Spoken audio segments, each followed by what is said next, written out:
2 years after holding free and fair elections, Tunisia is still struggling with the transition to democracy. People are blaming the Ennahda-led government for the instability. So could a national dialogue be the answer to Tunisia's problems? And are all still prepared to talk? This is Inside Story.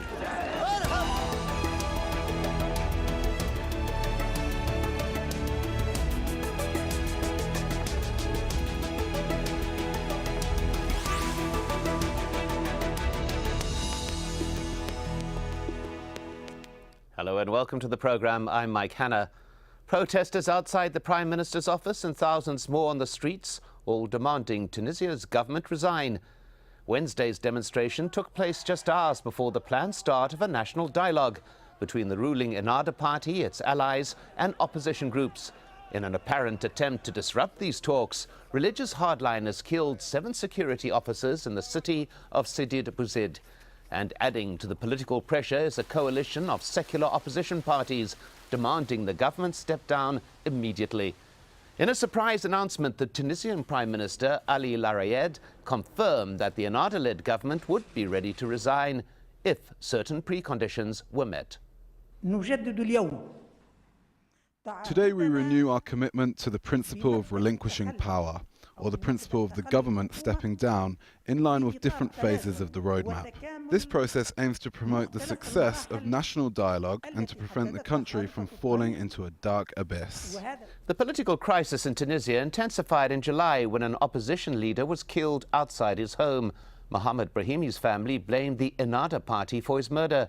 Protesters demanded the resignation of the government, but the Prime Minister insisted his government would remain in office. Then in August, the Prime Minister accused an al-Qaeda-linked group, Ansar al-Sharia, of carrying out attacks in Tunisia, including the assassinations of opposition members of parliament. A month later, as the protests continued, Ennahda accepted a roadmap that would see the current government replaced with one run by technocrats. Talks with the opposition on how to proceed had been scheduled to begin on Wednesday, but have now been postponed until Friday. The Ennahda-led government in Tunisia has been feeling the pressure for some time now. A military coup in Egypt raised fears of a backlash against governments perceived as Islamist in the region, while over in neighbouring Libya, the government's failure there to contain militias and other armed groups is having a spillover effect. Fighters operating in Tunisia have used the chaos in Libya to obtain weapons and training. And in the 2 years since Ennahda won parliamentary elections, there are many who feel it's not delivered on its promises, including the pledge of economic growth. Well, for more on this, I'm joined by our 3 guests. From Tunis, Nauman Ferry, a member of parliament and founder of the opposition Afak Tunis party. He's also a permanent member of the National Dialogue. From London, Yusra Ghannouchi, the international spokeswoman for Tunisia's ruling Ennahda party. And from Paris, A.Boubekeur, a visiting fellow at the Brookings Doha Centre and a specialist on North Africa. Welcome to you all. Let's begin with Nauman Ferry. You've been spending late nights recently setting up the National Dialogue. It's been postponed yet again. Is it going to happen? I hope so. It depends on what the head of government says, because Ennahda party president, Mr. Ghannouchi, signed the roadmap, excuse me, the same way we did. And as the starting point of this national dialogue, the head of government, Mr. Larayed, should state clearly that he will follow strictly the roadmap. His declaration yesterday was first ambiguous, very ambiguous, then succeeded by the President of the Republic, our president, who said something totally against the roadmap. So it will happen. It has to happen.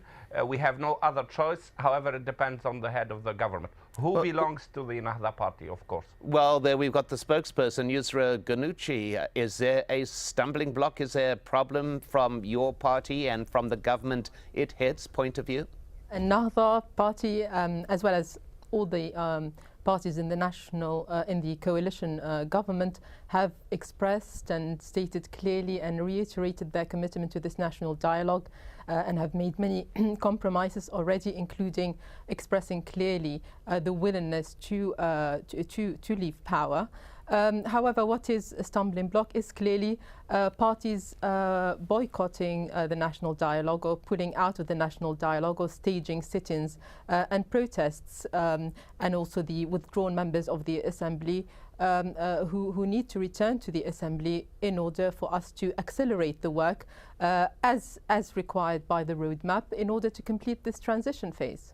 Well, A.Boubekeur, as an outside analyst looking in, what do you see has been the stumbling block to actually just getting this national dialogue going? I think that above the issue of the roadmap, the current difficulties that we are witnessing are the sign of three different various visions on the transition and the direction that this transition should take. First, you have young people from the countryside for whom the revolution is not finished and the revolution should be ongoing, according to the fact that the situation has not improved, so their protests are repressed and their socio-economic conditions has not improved. Then you have the position of the opposition who think that they have a role to correct the transition and they are using street protests mainly in order to do so.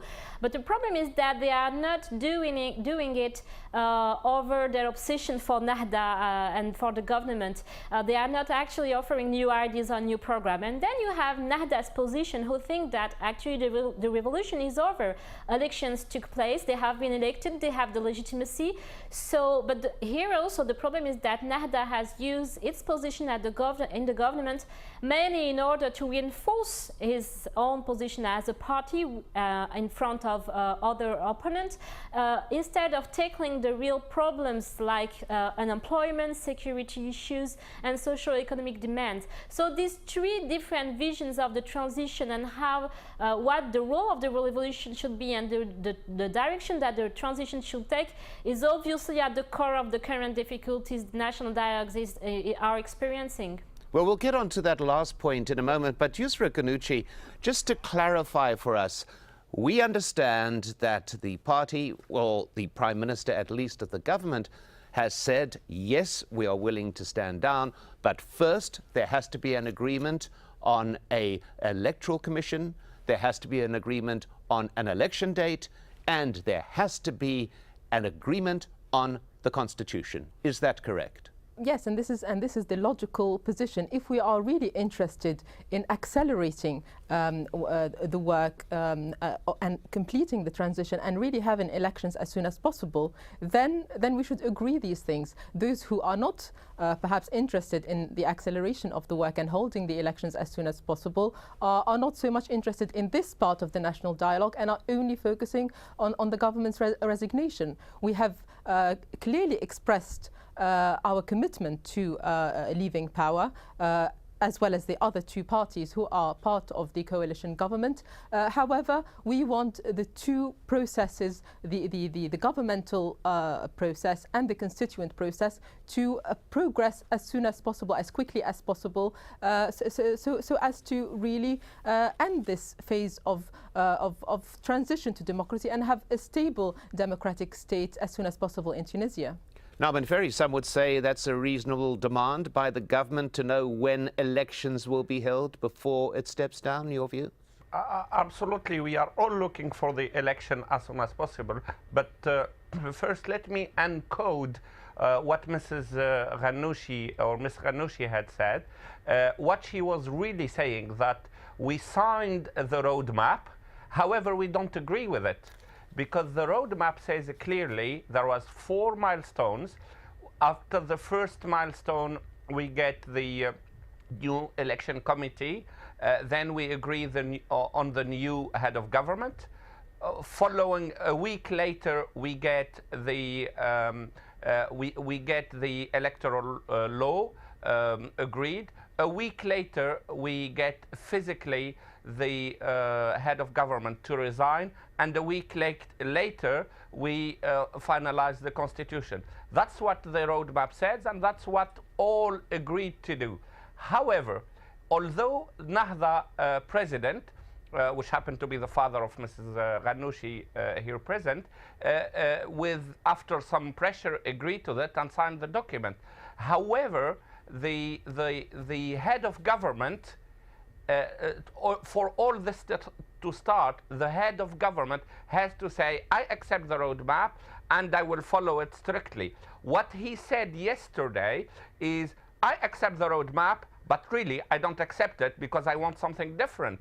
And we stayed until 12 o'clock last night, from 5 or 6 o'clock until 12 o'clock last night, debating this, and we all agreed, and including Nahda, agreed that this is not the start of the dialogue, because the head of government did not fulfill his position. But while we are doing this, there are Tunisian people who are being killed by the terrorism and by terrorists, and these terrorists who has been said to be let's say the accountability for the situation obviously goes to the government, who from the start did not react properly to these terrorists. When they started in the beginning, a year and a half ago, when they started with political violence, and we were saying to the head of government, Mr. Jbeli at that time, still the same party, that he needs to react properly to with these guys and stop this fire, otherwise the fire will go into the forest and it will be much more difficult to shut it down. The answer we get with the Nahda party, these are our brothers. They think they think differently. We just need to deal with them, discuss with them, etc., etc. And as a result, I'm not saying that the Nahda has nurturing the violence, but because some of people think that way, I don't think that way. But I think that the accountability for the violence right now in Tunisia goes directly to the government, who is led by Nahda, of course. Well, I'm going to go to the Ennahda spokesperson in a moment, but let's just take a step back at the moment and take a look at who are the main political players in Tunisia. Ennahda, as we've heard, is a ruling party. Largely moderate, it says it advocates democracy, recognizes political pluralism and backs dialogue with the West. Its basic premise is that democracy is compatible with religion. The opposition is made up of a coalition headed by the Nida Tunis party, which is founded by a former Prime Minister, Bajikaid al-Sebsi.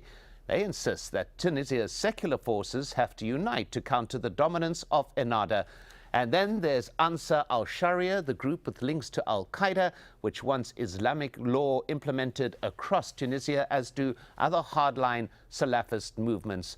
Well, we heard there, Yusra Ghannouchi, the claims from the opposition. There's also been the critics who contend that Ennahda itself is a party split between moderate and not so moderate factions.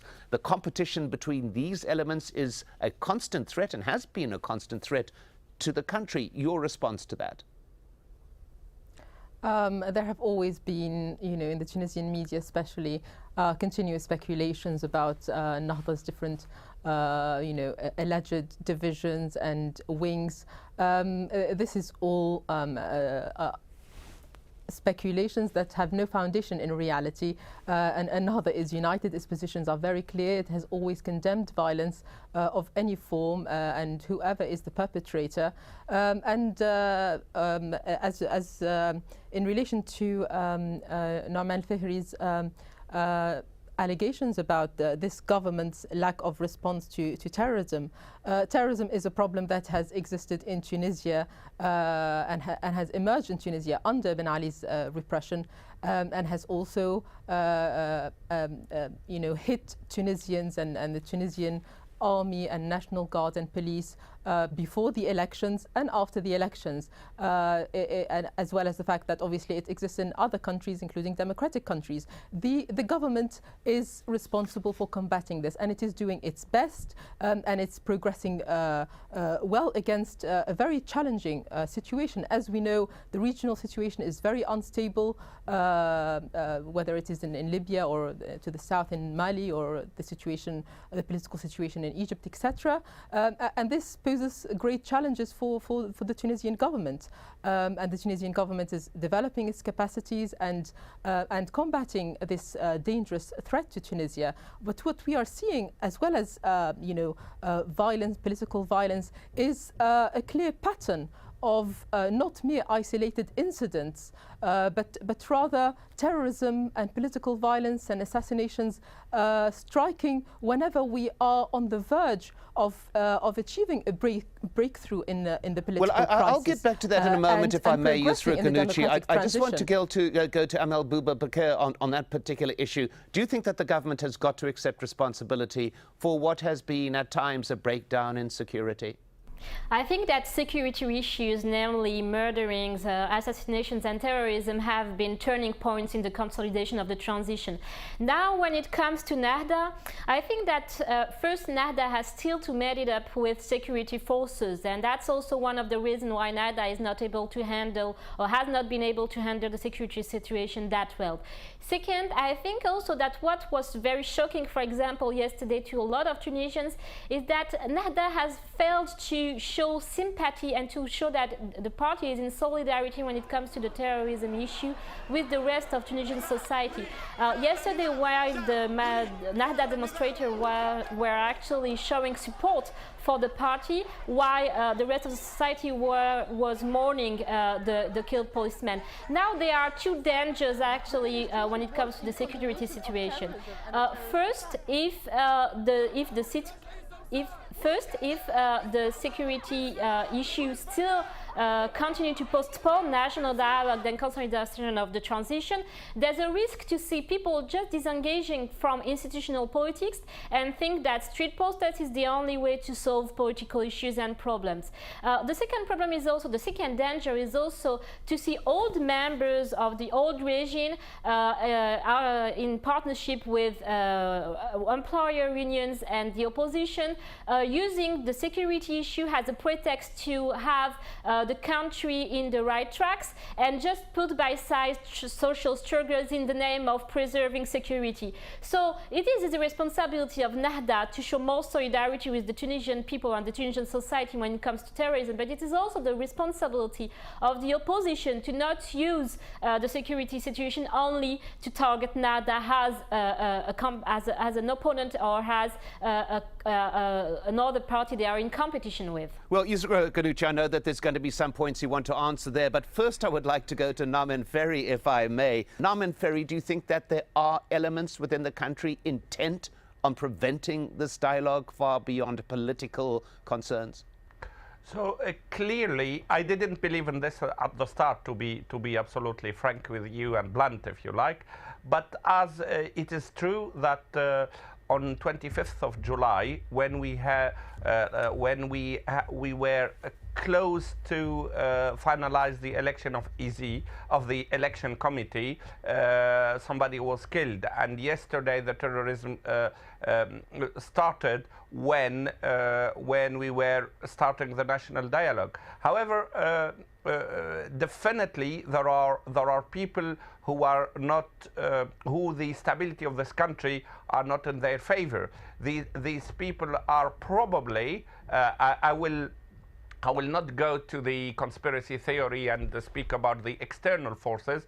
If I'll keep myself to the internal forces, because we have no control on externals, that people who are doing contraband, who are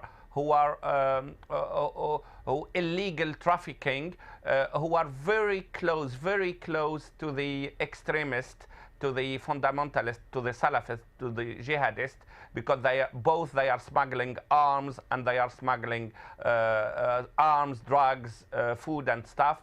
And these people, these jihadists are very close, obviously, to the Salafists, who are not necessarily jihadists, who themselves very close to some ultra-conservative members of Nahda. So these definitely the people, the smugglers as well, and the terrorists have no interest in this country's stability. The question is, there are two questions here. The first question, could we have done better before?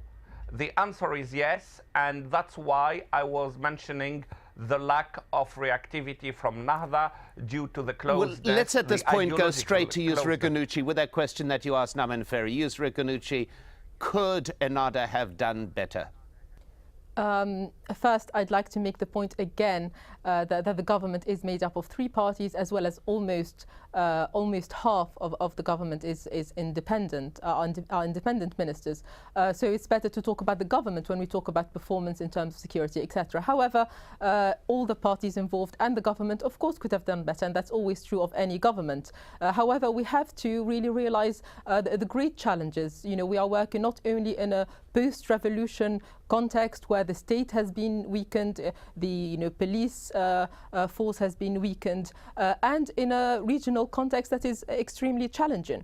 And what we need is for everyone to be united against terrorism rather than throw around baseless allegations. This is a real threat that is threatening all of us, and it should be a priority. Mr. Al-Arayed has said this yesterday and has said that the government will continue to face this challenge and to do its best until it steps down and a new government takes over. And he said that very clearly and has said many times regarding stepping down. So I really think that it is time for everyone to sit around the table, talk about the details of what's going to happen. I mean, Mr. Fahri has talked about the detailed nature of the roadmap. That is true. However, the preparatory sessions that have taken place over the last 2 weeks have shown that there are shortcomings, that there are points that need to be clarified, and this is what's going to happen over the next few weeks. So the idea is not just to agree everything now and sign it and that's it. There would be no need for 3 weeks. A.Boubekeur, I've been talking about the present, but there's also that concern about the past, elements of the past that may still be intent on disrupting this democratic process. Well, I think that the problem is also about the monopolization of the consolidation of transition by political parties. I mean, we have clearly political parties that are not in line with the revolution or the spirit of the revolution. We have parties who have the same leaders since 10 years. We have parties which are in a face-to-face with each other, excluding the rest of civil society. I think that rather to focus on a minimal consensus, they should focus on what they do not want. And namely, this is violence, this is also corruption, this is the lack of accountability and transitional justice. So rather to focus only on the architecture of the transition, which is important, but not only focusing on this national dialogue, they should focus also on the real fight and tackling what Tunisian people are asking for since the starting of the revolution: socio-economic issues, unemployment and security issues. And they can do that without the help of the Tunisian population. So they should also try to find new participatory and consultatory mechanisms in order to involve Tunisian civil society rather than Naman Ferry, do you think that there is enough that people agree on rather than what people do not agree on to push this process forward? I think there is enough.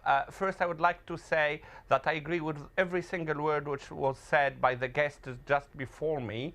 And for a new leadership to political parties needs to change.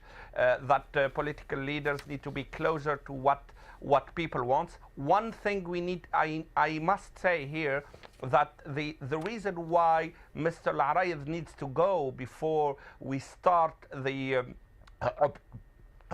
a proper tackling of the terrorism, because he was too close to the people being terrorists right now when he was head of Minister of Interior, where we requested that the Minister of Interior become independent, and then now he's the head of government. So we cannot build on Mr. Al-Arayed's legacy. Therefore, we have no issue to work with the Nahda, we have no issue to work with anybody, as long as we need to take out the legacy of the past. Not only the past 40 years, for example, the Nahda has the same leadership for the last 30 or 40 years, but also the people who will need to enter this, who will need to unite the country around them to tackle the security and the economical issue, needs to have no legacy to avoid Well, that is what the people of Tunisia conducted a revolution for. That's all time that we have time for. But thanks to all my guests, Naman Ferry, Yusra Ghannouchi, and A.Boubekeur. And thank you very much for joining us on this edition of Inside Story. If you want to send us your feedback, just email your thoughts to us at insidestory@aljazeera.net. I'm Mike Hanna. Thanks for watching, and goodbye for now.